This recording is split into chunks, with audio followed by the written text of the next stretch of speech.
Hello friends, welcome to study कर। मैं हूं आपका दोस्त प्रभाकर। आज के इस महत्वपूर्ण लेक्चर में हम डिस्कस करने वाले हैं 22 नवंबर 2023 के मोस्ट इंपोर्टेंट करेंट अफेयर्स के क्वेश्चन। तो आप इस पूरे लेक्चर को बहुत ही ध्यान से लास्ट तक जोर देखिएगा। आज का पहला और इंपॉर्टेंट क्वेश्चन है, लग्जमबर्ग के नए प्रधानमंत्री कौन बने हैं?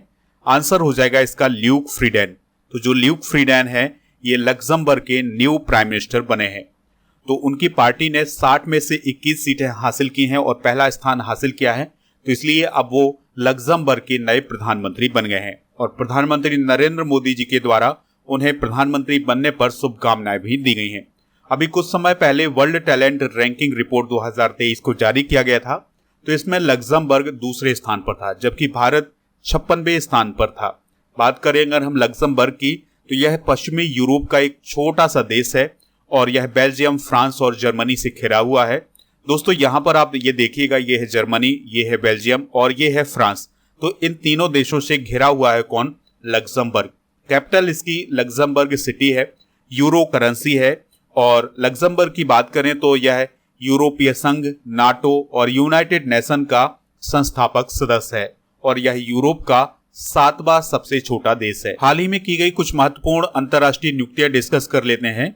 जैसे डेनियल नोबोआ इक्वाडोर के राष्ट्रपति बने हैं, श्रेथा थाबिशिन थाईलैंड के प्राइम मिनिस्टर बने हैं, अनवर उल हक काकर पाकिस्तान के कार्यवाहक प्राइम मिनिस्टर बने हैं, हुन मानेट कंबोडिया के प्राइम मिनिस्टर बने हैं, अहमद हचानी ट्यूनेशिया के प्राइम मिनिस्टर बने हैं, मर्केल सियोलेसु रोमानिया के प्राइम मिनिस्टर बने हैं, मोहम्मद शहाबुद्दीन बांग्लादेश के राष्ट्रपति बने हैं और रामचंद्र पौडेल नेपाल के नए राष्ट्रपति बने हैं।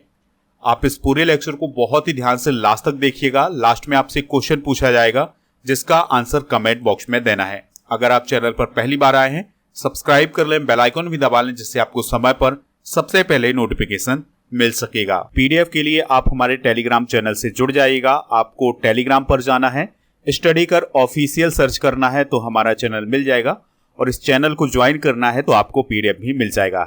आपके लिए एक इन्फॉर्मेशन है कि जो अक्टूबर माह की ई बुक है वो अब लॉन्च हो चुकी है, तो उसे आप ऐप से प्राप्त कर सकते हैं। सबसे पहले आपको ऐप डाउनलोड करना है।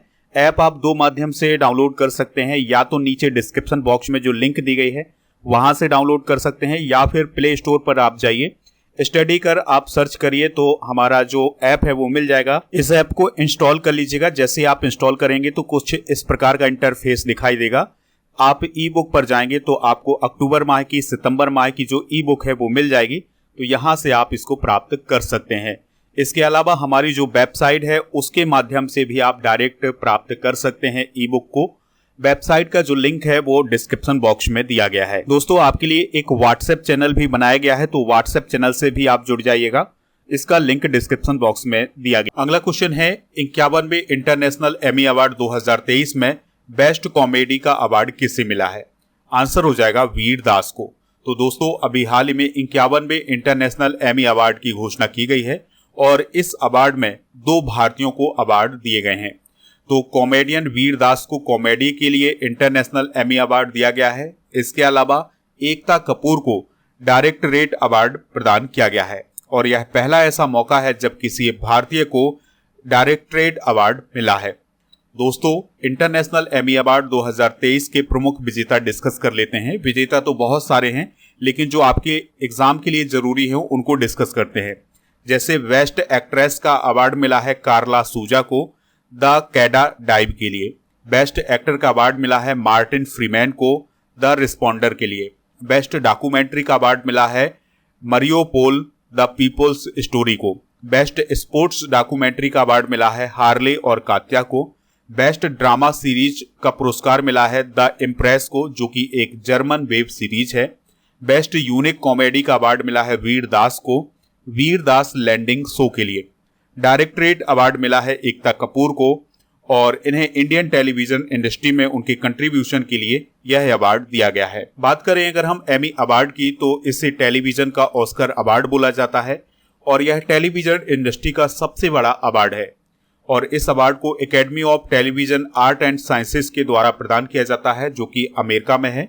इसकी शुरुआत 1946 में सिड कैसेट के द्वारा की गई थी, लेकिन पहला एमी अवार्ड सेरेमनी 25 जनवरी 1949 को आयोजित किया गया था, यानी पहली बार ये जो अवार्ड है ये 25 जनवरी 1949 को प्रदान किए गए थे। अगला क्वेश्चन है 54वें भारतीय अंतर्राष्ट्रीय फिल्म महोत्सव का शुभारंभ किस राज्य में हुआ है?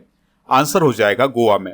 तो अभी हाल ही में 54वें भारतीय अंतर्राष्ट्रीय फिल्म महोत्सव की शुरुआत गोवा में हुई है और इसका उद्घाटन सूचना और प्रसारण मंत्री अनुराग सिंह ठाकुर के द्वारा की गई है और इसकी शुरुआत ब्रिटिश फिल्म कैचिंग डस्ट से हुई है और इसी महोत्सव के दौरान सुप्रसिद्ध अभिनेत्री माधुरी दीक्षित को भारतीय सिनेमा में विशेष पहचान बनाने के लिए पुरस्कृत किया गया है। दोस्तों, भारतीय अंतर्राष्ट्रीय फिल्म महोत्सव का ये जो 54वां संस्करण है ये 20 से 28 नवंबर तक गोवा में आयोजित किया जाएगा। इसमें भारत और दुनिया भर के बेहतरीन सिनेमा का प्रदर्शन किया जाएगा। अगर हम बात करें भारतीय अंतर्राष्ट्रीय फिल्म महोत्सव की तो इसकी स्थापना 1952 में की गई थी और यह महोत्सव भारतीय राष्ट्रीय फिल्म विकास निगम और गोवा राज्य सरकार द्वारा संयुक्त रूप से आयोजित किया जाता है। अगला क्वेश्चन है इंडोनेशियाई मास्टर्स 2023 गोल्फ टूर्नामेंट का खिताब किसने जीता है? आंसर हो जाएगा गगनजीत भुल्लर ने। तो भारत के गोल्फर हैं गगनजीत भुल्लर, तो उन्होंने इंडोनेशियाई मास्टर्स 2023 गोल्फ टूर्नामेंट का खिताब अभी हाल ही में जीता है। और ये जो 3 नाम है दोस्तों ये भी भारत के ही गोल्फर हैं, जैसे अदिति अशोक, शिव कपूर और जीव मिल्खा सिंह, ये सभी भारतीय गोल्फर हैं। तो भारत के गगनजीत भुल्लर ने इंडोनेशियाई मास्टर्स 2023 गोल्फ टूर्नामेंट में अपना 11वां एशियाई टूर खिताब जीत लिया है। गगनजीत भुल्लर भारत के पेशेवर गोल्फर हैं। उन्हें 2013 में अर्जुन पुरस्कार से सम्मानित किया गया था। 2006 में जब गोल्फ की टीम ने एशियन गेम्स में सिल्वर मेडल जीता था तो उस टीम का हिस्सा कौन थे? गगनजीत भुल्लर। चलिए दोस्तों, स्पोर्ट्स से रिलेटेड कुछ इंपॉर्टेंट करंट अफेयर्स डिस्कस कर लेते हैं। तो क्रिकेट विश्व कप 2023 को अभी हाल ही में 6वीं बार ऑस्ट्रेलिया ने जीता है भारत को हराकर। क्रिकेट विश्व कप 2023 में प्लेयर ऑफ द टूर्नामेंट का अवार्ड मिला है विराट कोहली को। न्यूजीलैंड के रचिन रविंद्र और वेस्टइंडीज के हीली मैथ्यूज ने अभी हाल ही में ICC player of the month October का पुरस्कार जीता है। मैक्स वेरस्टैपेन ने ब्राजीलियन ग्रैंड प्रिक्स 2023 का खिताब जीता है। सऊदी अरब 2034 फीफा विश्व कप की मेजबानी करेगा। लियोनेल मेसी ने 8वीं बार बेलन डी ओर पुरस्कार जीता है। अगला क्वेश्चन है किस राज्य ने अंतर्देशीय मछली पालन में पहला स्थान हासिल किया है? उत्तर प्रदेश ने। तो दोस्तों, उत्तर प्रदेश ने मैदानी क्षेत्र में अंतर्देशीय मछली पालन में पूरे देश में पहला स्थान हासिल किया है और इसकी घोषणा मत्स्य पालन, पशुपालन और डेयरी मंत्रालय के द्वारा की गई है। याद रखिएगा, उत्तर प्रदेश मत्स्य विकास विभाग के कैबिनेट मंत्री कौन है? डॉक्टर संजय कुमार निषाद। उत्तर प्रदेश से रिलेटेड कुछ इंपॉर्टेंट करेंट अफेयर्स डिस्कस कर लेते हैं। Indian council of medical research cancer registry के आंकड़ों के अनुसार उत्तर प्रदेश में कैंसर के सबसे अधिक मामले हैं। बैंकों और वित्तीय संस्थानों से निवेश निधि आकर्षित करने में उत्तर प्रदेश पहले स्थान पर है। भारत की पहली पॉड टैक्सी परियोजना उत्तर प्रदेश में प्रारंभ की जाएगी। उत्तर प्रदेश ने अपने 95,767 गांवों में 100% ODF प्लस का दर्जा हासिल किया है। चलिए दोस्तों, उत्तर प्रदेश की कुछ बेसिक जानकारी डिस्कस कर लेते हैं। तो इसका गठन 24 जनवरी 1950 को हुआ था। राजधानी लखनऊ है। राज्यपाल हैं आनंदीबेन पटेल। मुख्यमंत्री हैं योगी आदित्यनाथ। विधान परिषद की 100, विधानसभा की 403, राज्यसभा की 31 और लोकसभा की 80 सीटें हैं। दुधवा नेशनल पार्क उत्तर प्रदेश में स्थित है। इसके अलावा चंद्रप्रभा वन्यजीव अभ्यारण्य उत्तर प्रदेश में है। और याद रखिएगा, नंद बाबा दुग्ध मिशन योजना उत्तर प्रदेश से ही रिलेटेड है। अगला क्वेश्चन है building partnership India and international corporation for maritime securities पुस्तक को किसने लिखा है? तो हिमाद्री दास ने लिखा है और इस पुस्तक का विमोचन नई दिल्ली में उपराष्ट्रपति जगदीप धनखड़ जी के द्वारा किया गया है। 2023 की कुछ प्रमुख पुस्तकें और उनके लेखक डिस्कस कर लेते हैं। जैसे एलन मस्क पुस्तक को लिखा है वाल्टर इसाकसन ने। नथिंग बट द ट्रूथ पुस्तक को लिखा है ऋषभ साय ने। बलिदान पुस्तक को लिखा है स्वप्निल पांडे ने। Monsoon A poem of love and longing पुस्तक को लिखा है अभय कुमार ने। हाउ प्राइम मिनिस्टर डिसाइड पुस्तक को लिखा है नीरजा चौधरी ने। कृष्णा द सेवेंथ सेंस पुस्तक को लिखा है AK भट्टाचार्य ने। India rising memorial of a scientist पुस्तक को लिखा है R चिदम्बरम और सुदेश गंगोत्रा ने।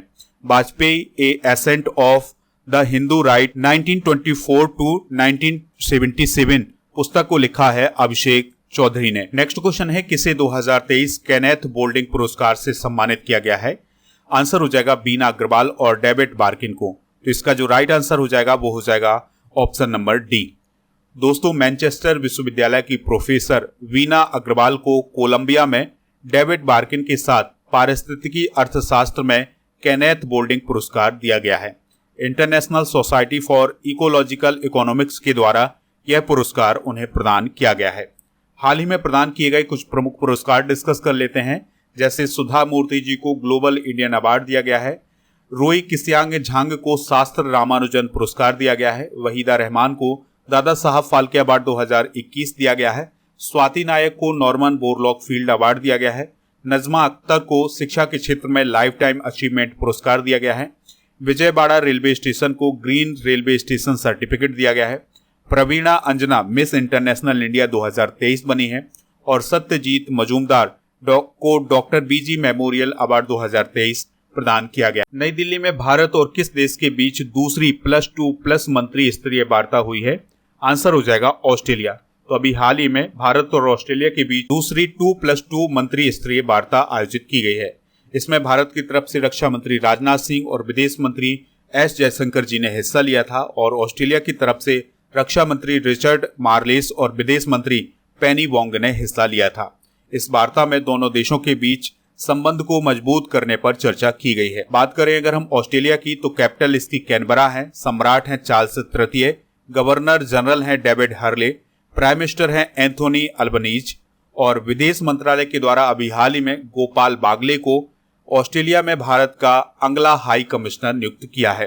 दोस्तों, यहाँ पर आप मैप देख पा रहे हैं ऑस्ट्रेलिया का और यहाँ पर ये जो भाग है, यहाँ पर एक 8वें महाद्वीप की खोज की गई है जिसका नाम है जीलैंडिया और ये जो भाग आपको दिखाई दे रहा है ये न्यूजीलैंड का क्षेत्र है। तो अगर आपसे पूछा जाए कि विश्व का 8वां महाद्वीप कौन है तो उसका नाम है जीलैंडिया। अगला क्वेश्चन है, विनय टॉन्से किस बैंक के एमडी बने हैं? आंसर हो जाएगा एसबीआई। तो एसबीआई के प्रबंध निदेशक कौन बने हैं अभी हाल ही में? विनय एम टॉन्से और उनकी जो नियुक्ति है वो नवंबर 2025 तक की गई है। उन्होंने स्वामीनाथन जानकी रमन का स्थान लिया है। याद रखिएगा कि एसबीआई में एक अध्यक्ष और 4 एमडी होते हैं। तो अध्यक्ष हैं दिनेश कुमार खारा जी और 4 एमडी की बात करें तो CS सेट्टी, अश्विनी कुमार तिवारी और आलोक कुमार चौधरी और विनय टॉन्से इसके एमडी हैं। एसबीआई की स्थापना 1 जुलाई 1955 को हुई थी। मुख्यालय इसका मुंबई महाराष्ट्र में है। अध्यक्ष दिनेश कुमार खारा और यह एक सार्वजनिक क्षेत्र का बैंक है। इसका स्थापना दिवस 1 जुलाई को मनाया जाता है। 1955 में भारत सरकार ने इस बैंक का राष्ट्रीयकरण किया और फिर यह भारतीय स्टेट बैंक बन गया। आज का अंतिम प्रश्न है, WHO के अनुसार खसरे से मौत के मामले में कितने प्रतिशत की बढ़ोतरी हुई है? आंसर हो जाएगा 43% की। तो अमेरिका के रोग नियंत्रण एवं रोकथाम केंद्र और WHO की नई रिपोर्ट के अनुसार 2021-22 से खसरा से मौत के वैश्विक मामलों की संख्या में 43% की बढ़ोतरी देखी गई है। इस रिपोर्ट के अनुसार 2022 में 37 देशों में बड़े स्तर पर खसरे का प्रकोप रहा है। दोस्तों, अगर हम बात करें खसरे की तो यह पैरामाइक्सो वायरस फैमिली के वायरस के कारण होता है और यह वायरस पहले हमारे श्वसन तंत्र पर हमला करता है, फिर पूरे शरीर में फैल जाता है। खसरे के कुछ सामान्य लक्षण आप देख सकते हैं, तेज बुखार, नाक बहना, खांसी और छोटे सफेद धब्बे। तो ये खसरे की पहचान होती है और अक्सर यह रोग बच्चों में पाया जाता है। विश्व स्वास्थ्य संगठन यानी WHO की बात करें तो इसकी स्थापना 7 अप्रैल 1948 को हुई थी। मुख्यालय इसका जेनेवा स्विट्जरलैंड में है और इसके प्रमुख हैं वर्तमान में डॉक्टर टेड्रोस अधनोम घेब्रेयेसस। चलिए अब कल के करंट अफेयर्स को रिवाइज करते हैं, फिर इसके बाद जनरल नॉलेज की पिटारी को डिस्कस करेंगे। लास्ट में पूछेंगे आपसे क्वेश्चन जिसका आंसर कमेंट बॉक्स में देना है। कल का पहला क्वेश्चन था, किस राज्य सरकार ने मुफ्त आटा होम डिलीवरी योजना शुरू करने की घोषणा की है? पंजाब। क्रिकेट विश्व कप 2023 का खिताब किसने जीता है? ऑस्ट्रेलिया। इंदिरा गांधी शांति पुरस्कार 2022 किसे प्रदान किया गया है? कोविड-19 योद्धाओं को। हर बच्चे के लिए हर अधिकार अभियान किस राज्य में शुरू किया गया है? उत्तर प्रदेश में। जेवियर माइली किस देश के नए राष्ट्रपति बने हैं? अर्जेंटीना। सेना प्रमुख जनरल पांडे ने रक्षा संबंधों को मजबूत करने के लिए किस देश का दौरा किया है? साउथ कोरिया का। भारत सरकार के पर्यटन मंत्रालय के द्वारा अंतर्राष्ट्रीय पर्यटन मार्ट का आयोजन कहाँ किया जा रहा है? शिलोंग में। जयपुर वैक्स म्यूजियम में किस क्रिकेटर की प्रतिमा लगाई जाएगी? विराट कोहली की। पिछले 5 वर्षों में भारत में महिलाओं के नेतृत्व वाले स्टार्टअप में कितने प्रतिशत की बढ़ोतरी हुई है? 18% की। संजय गढ़वी कौन थे जिनका हाल ही में निधन हो गया है? तो वह एक फिल्म निर्देशक थे। दोस्तों अब हम जनरल नॉलेज के पिटारे को डिस्कस कर लेते हैं। तो अनुच्छेद 114 में विनियोग विधेयक का वर्णन किया गया है। 120 में संसद में प्रयोग की जाने वाली भाषा का वर्णन किया गया है। 122 में न्यायालयों द्वारा संसद की कार्रवाइयों की जांच न किए जाने का वर्णन किया गया है। 123 में राष्ट्रपति के अध्यादेश जारी करने की शक्ति का वर्णन किया गया है। 124 में सर्वोच्च न्यायालय की स्थापना और गठन का उल्लेख किया गया है। 125 में न्यायाधीशों के वेतन संबंधित प्रावधान किए गए हैं। 126 में कार्यकारी मुख्य न्यायमूर्ति की नियुक्ति की बात की गई है और 127 में तदर्थ न्यायमूर्तियों की नियुक्ति का प्रावधान किया गया है। कल के करंट अफेयर्स में पूछा गया था इंदिरा गांधी शांति पुरस्कार किस वर्ष से प्रदान किया जाता है? आंसर है इसका 1986 से। तो लगभग सभी लोगों ने इसका आंसर 1986 बताया हुआ है। इसी प्रकार से आपसे जो क्वेश्चन पूछा जाए उसका आंसर आप कमेंट बॉक्स में जरूर बताइएगा। तो आज का क्वेश्चन है गगनजीत भुल्लर किस खेल से संबंधित हैं? जो भी इसका राइट आंसर हो कमेंट बॉक्स में जरूर बताएं, हमें इंतजार रहेगा आपके आंसर।